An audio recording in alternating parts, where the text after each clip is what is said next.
Hello दोस्तों, नमस्कार। मैं अर्चना कि एक बार फिर आपके सामने उपस्थित हूँ एक नए वीडियो के साथ जो व्यंजन पर आधारित है।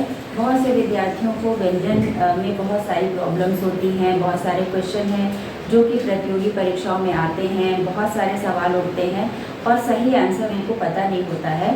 तो उनकी सारी समस्याओं का निदान इस वीडियो में है। आइए चलिए देखते हैं और सीखते हैं। व्यंजन एवं उनका उच्चारण स्थान क्या होता है, सबसे पहले हम जानेंगे। आप सभी को यह पता है व्यंजन क्या होते हैं।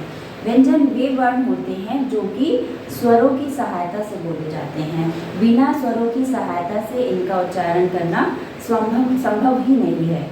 ये स्वरों पर ही आधारित होते हैं, यानी कि इनमें स्वर शामिल होते हैं। तो ये तो सभी को पता है। अब आता है कि इनकी कुल संख्या कितनी होती है। तो व्यंजनों की कुल संख्या होती है 39, यानी 39।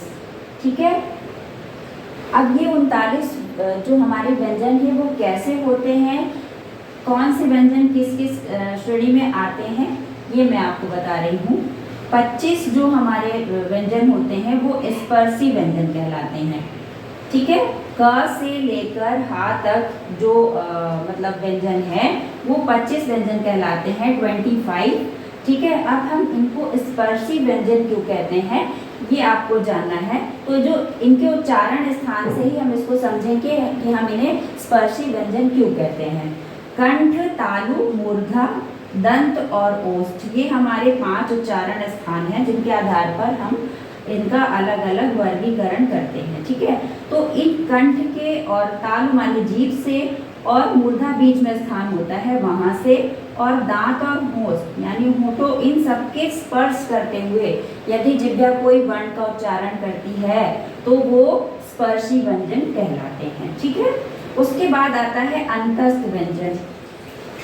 तो ये अंतस्थ व्यंजन कौन से हैं, ये 4 बताए गए हैं। ये यहाँ पे मैंने लिखा हूँ, यहाँ पे ये 25 हैं और ये 4 व्यंजन अंतस्थ व्यंजन आपके कहलाते हैं। और ये अंतस्थ व्यंजन कौन से होते हैं, ये य, र, ल और व, ये 4 जो वर्ण हैं जो कि व्यंजन हैं ये अंतस्थ कहलाते हैं। इनको अंतस्थ क्यों कहते हैं, क्योंकि ये जीभ, तालु और होंठ की सहायता से बोले जाते हैं। जब जीभ इनका उच्चारण करती है तो इन चारों का सहयोग लेना पड़ता है, तब इनका उच्चारण होता है। तो इन्हें हम इसलिए अंतस्थ व्यंजन कहते हैं। अब आता है ऊष्म व्यंजन। इनकी संख्या क्या है, इनकी संख्या भी 4 है। ठीक है। तो 4 ऊष्म व्यंजन हैं, ये बताए गए हैं श, श और ह। तो ये जो ऊष्म व्यंजन है ये 4 व्यंजन है। ठीक है।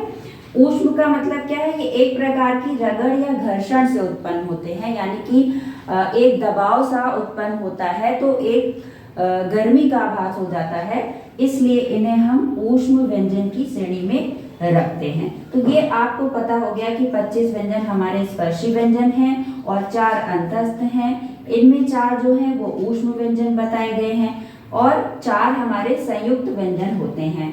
ठीक है। संयुक्त व्यंजन मतलब छत्र, या ये जो है हमारे 4 संयुक्त व्यंजन बताए गए हैं।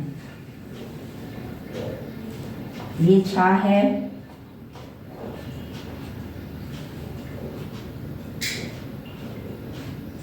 त्र, या और ये श्र। ठीक है। तो ये जो 4 हैं ये हमारे संयुक्त व्यंजन की श्रेणी में आते हैं। ठीक है। तो अब आपको पूरी संख्या इसमें पता चल रही है कि कौन कितने व्यंजन हैं। अब फिर 2 आपके जो व्यंजन होते हैं वो द्विगुण व्यंजन कहलाते हैं, ढा और ढा। ये इनको अलग बताया गया है, इनको इसमें शामिल नहीं करते हैं व्यंजनों की संख्या में, अलग से इनका नाम दे दिया गया है द्विगुण व्यंजन, क्योंकि ये किसी भी वर्ण के प्रारंभ में नहीं आते हैं, बीच में ही लास्ट में आते हैं। ठीक है। तो ये आपने समझ लिया होगा कि ये हमारे द्विगुण व्यंजन कहलाएंगे। अब क्वेश्चन कभी कभी ये आ जाता है, पूछा जाता है व्यंजन हमारी वर्णमाला में व्यंजनों की संख्या कितनी है। तो इसमें विद्यार्थियों को बहुत ही भ्रम हो जाता है कि हम 29, 39 करेंगे या 33 करेंगे। तो 33 हम भी होते हैं और 39 भी होते हैं। क्या अंतर है वो मैंने आपको बताया कि 39 व्यंजन किस तरह से होते हैं वो मैंने आपको यहाँ पर बताया है कि किस प्रकार से 39 व्यंजन होते हैं, 39 होते हैं। अब 33 व्यंजन जो होते हैं ये भी लिखे जाते हैं, परंतु इनको हम अगर आपको क्वेश्चन आता है कि परंपरागत रूप से व्यंजनों की कुल संख्या कितनी संख्या है, तब आप बताएंगे कि 33 होती है, ठीक है। और ये हमारे कहाँ से का से हा तक आएंगे।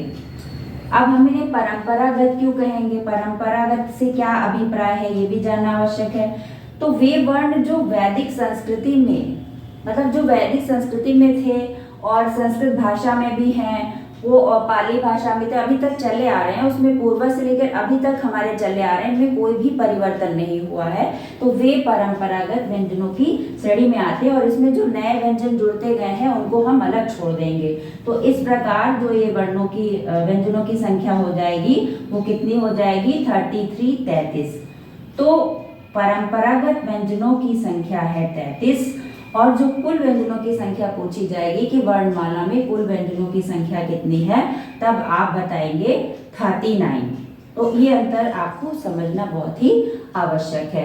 और ये स्पर्शी व्यंजन है 25 है, 25 है, इनको हम वर्ग के रूप में भी जानते हैं। इसमें टोटल 5 एक वर्ग में आते हैं, ठीक है, 5 पूरे एक वर्ग में आते हैं। जैसे कि मैं यहाँ पर लिख रही हूँ क, ख, ग, घ, अंगा। तो ये जो 5 है ये एक वर्ग कहलाता है, ये वर्ग कहलाता है, और इसमें 5 होते हैं एक वर्ग में। तो ये वर्ग क्या कहलाएगा, जो पहला शुरुआत का जो शब्द है, वर्ण है का, तो ये का वर्ग के नाम से जाना जाएगा, यानी वर्ग, ये का वर्ग बोला जाएगा कि का वर्ग में ये 5 वर्ण आते हैं। और जो पहले नंबर पे है वो पहला होगा, दूसरे नंबर पे है वो दूसरा होगा, तीसरे नंबर पे जो है वो तीसरा होगा, वर्ग का तीसरा, चौथा और पांचवा। इसी तरह से आपके अन्य भी होंगे, काखा गागा अंगा चाचा जाजा इया, तो च वर्ग हो जाएगा, टठा डडना तो ट वर्ग हो जाएगा। इस तरह वर्गों में हम 5 वर्णों में इसको बताते हैं, अलग अलग करके वर्ग कहते हैं। तो इस तरह से व्यंजन और व्यंजन के क्या क्या अलग रूप हैं, इस चीज को आप समझ गए होंगे। और अगर कोई भी क्वेश्चन ऐसा आता है एग्जाम में, अनेक प्रकार की प्रतियोगी परीक्षाओं में पूछे जाते हैं वर्णमाला पर आधारित, तो आप उसमें किसी प्रकार की कोई भी गलती नहीं करेंगे। आपको सारी चीजें यहाँ पर मैंने समझा दी हैं, और उच्चारण स्थान के आधार पर भी मैंने बता दिया है कि किस तरह से ये अलग अलग बोले जाते हैं और इनका उच्चारण स्थान क्या है। आपको यह वीडियो बहुत समझ में आ गया होगा, सारे आपके डाउट्स क्लियर हो गए होंगे। आशा करते हैं नेक्स्ट वीडियो में हम और अच्छा टॉपिक लेकर आपके साथ आएंगे। धन्यवाद।